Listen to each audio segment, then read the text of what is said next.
नमस्ते प्यारे बच्चों। आज हम दो बिंदुओं के मध्य की दूरी ज्ञात करना सीखेंगे।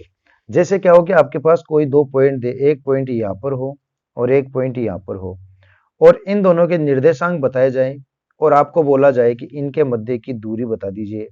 यहाँ से यहाँ तक की दूरी बताइए, वो भी स्केल में नापे बिना, यानी आपको इनको स्केल से नापना नहीं है और स्केल से बिना मापे ही आप इन दोनों बिंदुओं के मध्य की दूरी बताएंगे। तो उसका तरीका क्या होगा? अब जैसे यहाँ पर एक पॉइंट है ए और इसके जो निर्देशांक है वो है 3,5, यानी यहाँ पर अक्ष निर्देशांक 3 और वाई निर्देशांक कितना है? 5 है। उसी प्रकार से एक दूसरा पॉइंट है बी जिसके कोऑर्डिनेट है 6 और 9। 6 आपका अक्ष वाला, 9 आपका वाई वाला। इन दोनों के मध्य की दूरी ज्ञात करनी है। तो कोई भी दो बिंदु आपको दिए जाए इस तरह से और उन दोनों के बीच की दूरी पूछे, तो ये पहला बिंदु है और पहला बिंदु होने की वजह से इसके निर्देशांक होते हैं अक्ष और वाई। तो पहला बिंदु होने की वजह से इसको हम प्यारे बच्चों x1 और y1 कहेंगे। ये दूसरा बिंदु था, कहेंगे तो इनको भी x और y ही, लेकिन सेकंड बिंदु होने की वजह से इसको x2 और y2 कह पाएंगे। तो दो बिंदुओं के मध्य की दूरी जब आपको निकालनी हो तो वहां पर एक फार्मूला होता है।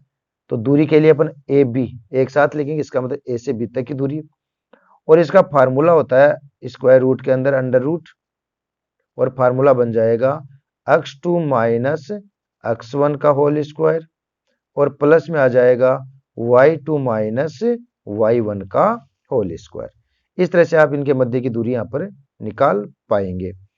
अब देखिए x2 कितना है हमारे पास, तो x2 की जगह था 6, तो आप यहां पे लिखेंगे x2 की जगह 6, फिर माइनस का निशान डाल देंगे।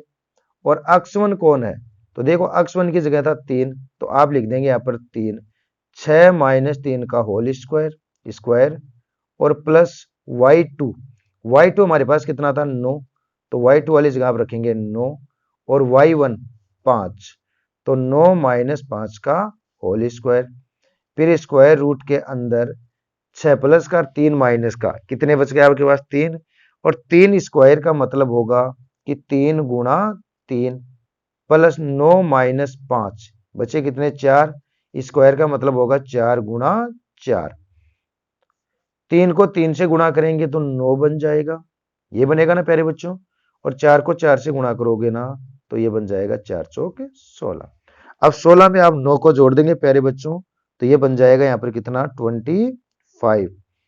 अब देखो रूट के अंदर 25 है और 25 को हम रूट के बाहर निकाल सकते हैं, क्योंकि 25 को हम लिख सकते हैं कितना? 5 गुणा 5। और रूट के अंदर अगर कोई भी दो संख्या सेम हो और बीच में गुणा का चिन्ह हो तो उन दोनों में से एक संख्या रूट के बाहर निकल जाती है। तो ए से बी यानी यहां से यहां तक की जो दूरी है ना वो कितनी हो जाएगी? 5 इकाई हो जाएगी। इसी प्रकार से और देखिए, एक क्वेश्चन हम और देख लेते हैं। अब की बार फिर आपको कोई दो पॉइंट दे दिए गए, एक पॉइंट पी है और एक पॉइंट क्यू है। पी से क्यू के मध्य की दूरी निकालनी है, तो पी के निर्देशांक ले लेते हैं 1 और माइनस का 2, और क्यू के निर्देशांक ले लेते हैं 4 और 5। पी क्यू यानी पी से क्यू तक की दूरी आपको निकालनी है, तो सेम हम उसी प्रकार से निकालेंगे P Q under root, formula क्या होगा इसका भी?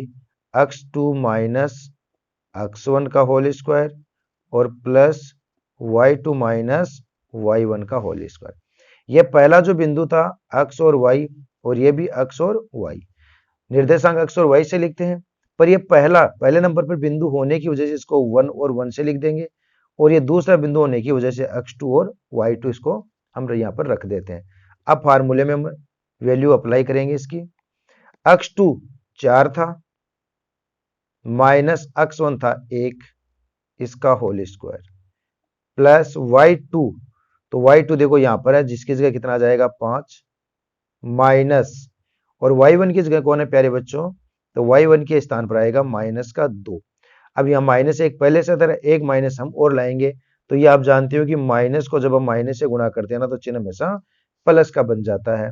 तो यहाँ पर जो माइनस का चिन्ह था वो प्लस में बदल जाएगा और यहाँ पर कितना आ जाएगा? 2 आ जाएगा। अब 4 में से 1 कम हो गया तो बचे 3, और 3 का जो स्क्वायर है ना वो होगा 3 गुणा 3 यानी कि 9, और यहाँ पर 5 और 2 दोनों जुड़ जाएंगे 7, और 7 का स्क्वायर हो जाएगा 49। 49 को 9 में आप जोड़ देंगे ना तो रूट के अंदर आ जाएगा 58, और 58 कोई भी ऐसी दो समान संख्याओं का गुणनफल नहीं है, क्योंकि 58 को अगर आप टुकड़ों में भी तोड़ेंगे ना तो 2 और गुणनतीस ही रख सकते हो, जोड़ा बना नहीं तो कोई सा भी मान है वो बाहर नहीं निकलेगा। तो इन दोनों बिंदुओं के मध्य की जो दूरी है ना वो रूट 58 ही हो जाएगी। तो अगर आप लोगों ने दो बिंदुओं के मध्य की दूरी ज्ञात करना सीख लिया हो और क्वेश्चन अच्छे से समझ में आ गया हो तो वीडियो को लाइक और शेयर जरूर कर देना, और चैनल पर पहली बार हो तो चैनल को सब्सक्राइब भी कर देना।